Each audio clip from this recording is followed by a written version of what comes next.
All right, what's up, Hearthstone refugees? This is Steven from Phantology with our penultimate Rhythm of War pre-release chapter breakdown. Chapter 18 this time. So we've got chapter 19 next Tuesday, obviously, and then we've got chapters 20 through 100 plus at least coming the following Tuesday. So we're really excited for November 17th. There's going to be a virtual release party event this year, and we'll be joining that. We may do like a special episode based off of our exclusive findings from the release party. We'll see how that goes.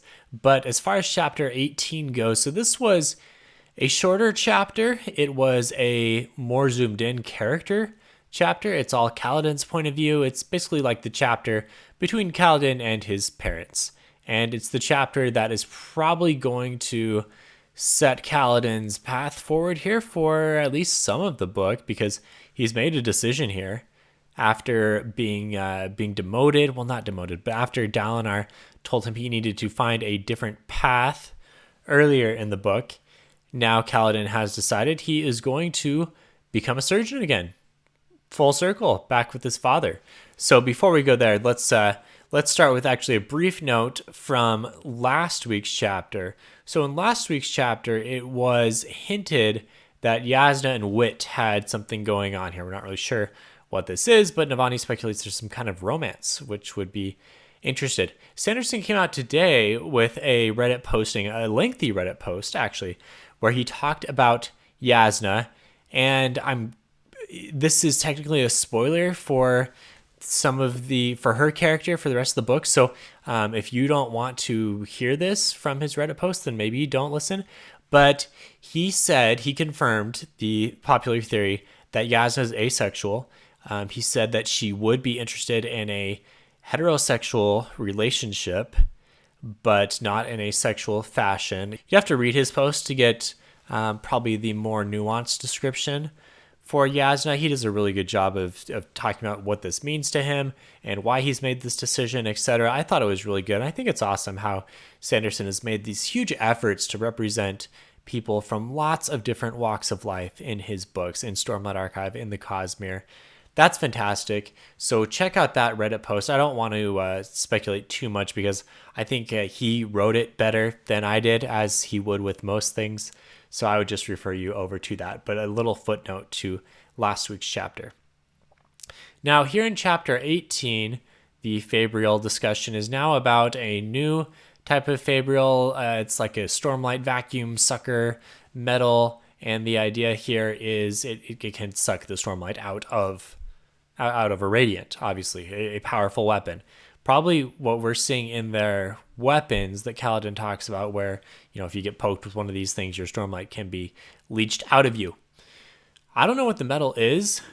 On the Tor read-alongs, or on the Tor discussion, they speculated that it could be like something akin to a god metal from Scadrial. I don't know about that. I don't think there's another metal system happening in Roshar. I think it's a metal we've seen before, but it kind of sounds like aluminum, where it's removing from the Radiant, but it's being sucked into something else, maybe some kind of combination.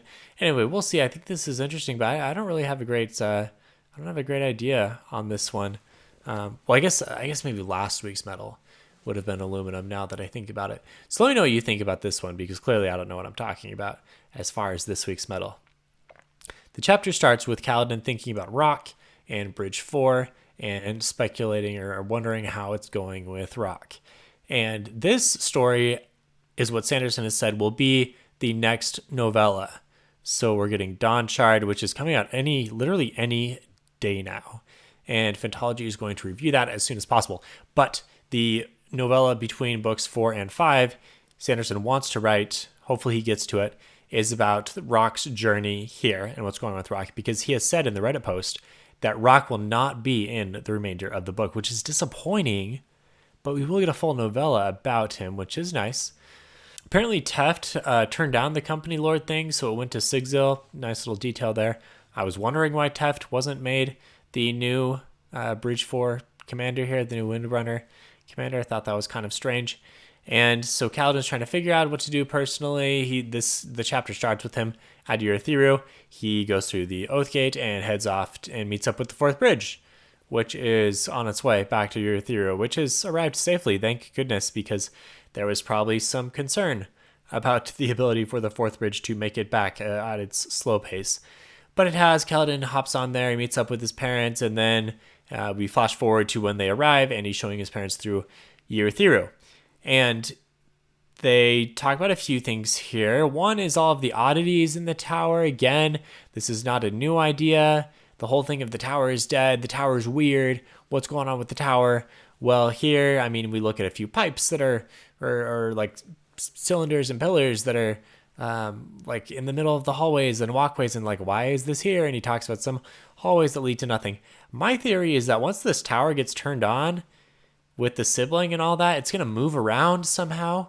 So all of these oddities will make more sense in different locations, and there'll be this like real interactive way to live in the tower. I'm pretty sure that makes sense, right? Like otherwise, all of these things and hallways that lead to nowhere don't make any sense, but they've got to move, right? If they go into different locations, then they could make sense. That's a Phantology guarantee. I feel really good about that theory. I mean, it's a small theory, but I think once this tower gets moved on, it'll be moving around somehow. I like Kaladin's interaction with his parents here. It's obvious that he's trying really hard, and he's trying to mask the depression and put that aside and connect with his parents like he did when he was younger and when life was simpler. And I think his parents have a great relationship. Their banter back and forth, with Lyran being this dry kind of British humor, and Hasina, I believe that's Kaladin's mother's name, is more of the kind of bubbly, over the top, funny type of humor. They have a really great relationship. It's obvious that they've lived together for years and have a great dynamic. I think it's funny that Syl is trying to fit in with the family, and they can hear her and understand her and joke around with her. So these were some nice moments, but my heart still just kind of breaks for Kaladin because it's so obvious. And this is where I talk about Brandon's writing here. It's great because the show don't tell is fantastic because it's so obvious how much Kaladin is trying to fit in, but he is struggling to do that because of his depression and because of where that puts him. And so he wants to get back to where he was with his parents when he was a child, but he just can't do it. But at the same time, like in this chapter, in these moments, he's able to push that aside somewhat and push that weight aside and be who he was, and show them around the tower and say, okay, here's your quarters and look at all these things that I got you. I think that's one of my favorite parts. So I hope that he can continue this momentum. Obviously, depression is not that hard to just put aside, but I think relationships like this, if he's able to rebuild this, will be very helpful for him. So this is good news. This is a good news chapter for Kaladin. Although I do think it's heartbreaking to see him look back and think, man, my life was so great when I was a child, and I wish it could be like that and be so happy. And now it can't be because of all these things that have happened. I hope that you can figure out a way to balance those two things, but it's tough, right? And it's very realistic. I feel like I can relate to this personally. I think that's why I like it so much. One of the relationships that he really struggles with, that he still struggles with, is with his father. And you can see this when he assumes that things will be wrong. Lyran is looking up at the top of the tower, and Kaladin's thinking, oh, I put you in the wrong tier. I didn't want you to be quite so high, and he's not going to like it, etc. And then also when he gives him the surgical equipment and he doesn't respond, Lyran doesn't respond fast enough, Kaladin's thinking, oh, what have I done wrong now? And so this gut reaction of him thinking that he's going to be disapproved of is the struggle that he has with his father, which is unfortunate, but I think it's something that we can probably, some of us can relate to with our parents, right? We want to please them, but relationships are complicated. There was some discussion on the Tor read-along, or on the Tor discussion, that Lyran was emotionally abusive. I do not see that. I think maybe he's emotionally absent. We were talking about this on our Discord, on the Phantology Discord, and I could see emotionally absent, but I don't think he's purposely abusive. He's not a bad guy. He just has a lot of probably some of the same hereditary struggles that Kaladin does. Like maybe he has some depression as well. We know that that's something that can be genetic, can be hereditary. So I think it's fair to say that they are alike in so many ways that it makes them, sometimes it's difficult to foster those relationships. Kaladin buys his parents all this nice stuff, right? This is where we see the relationship happen, where we see this emotional disconnect a little bit, because he buys the surgical tools for his father, and Liren just kind of looks at it and he's like, man, this is great, but I feel like I'm not needed anymore, because now we've got the Radiance and we have these Edge Dancers and Truth Watchers that can heal. And Kaladin says, actually, we only have like 50 Edge Dancers. We only have 3 Truth Watchers. Kind of fun to actually get numbers put on these guys. And so you're still very much needed, Liren, and that seems to help his spirits a bit. I love that he bought all these books, and he talks about how expensive they were, and still says, man, how are there all these books still? Like, haven't they written everything? How can they continue to recombine the words into different ways? As someone who likes to buy books, I thought this was fun to see Kaladin spend a large chunk of his income on books, because that is quite realistic. I thought it was fun to get a little detail that we know how to do vaccines now. Another little scientific advancement. I love it. And one other thing with surgeons, the reason why they're needed is because they can't heal old wounds. I think this has been talked about before. When I say they can't heal old wounds, I mean Radiance. So we still need surgeons to deal with chronic injuries and pain, etc. And I think the deal was here, correct me if I'm wrong, but it's hard to heal things if they've become kind of part of who you are. And so the Radiance, the Stormlight, can put you back to where you see yourself, but it's difficult to fully heal something that you've already accepted and moved past. I think that's it, but maybe it was explained a little better. I do need to do a reread before Rhythm of War, so I think there may be some details that I'm missing. So at the very end of the book, Syl gets him to admit to his parents that there's been a large change in his life, and he admits that he will no longer be in the military. Liren loves this because he says, well, okay, great. You're moving back in. You're going to be a surgeon. It's going to be like it all used to be.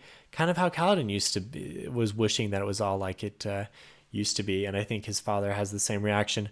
Although Kaladin has this kind of gut, like negative reaction. He's like, oh man, it can't be this simple. And so I don't think it's going to be either. I just don't see Kaladin, spending the rest of his days as a simple surgeon. Obviously, he will be called in to use his abilities in large ways, probably just because that is what the story is. I mean, that's what we'd assume, right? You expect the protagonist to be doing things, but we'll see. I think for a while at least, he will try to get back to his old life, and I think eventually, hopefully, he finds some balance. Hopefully, this helps him to heal.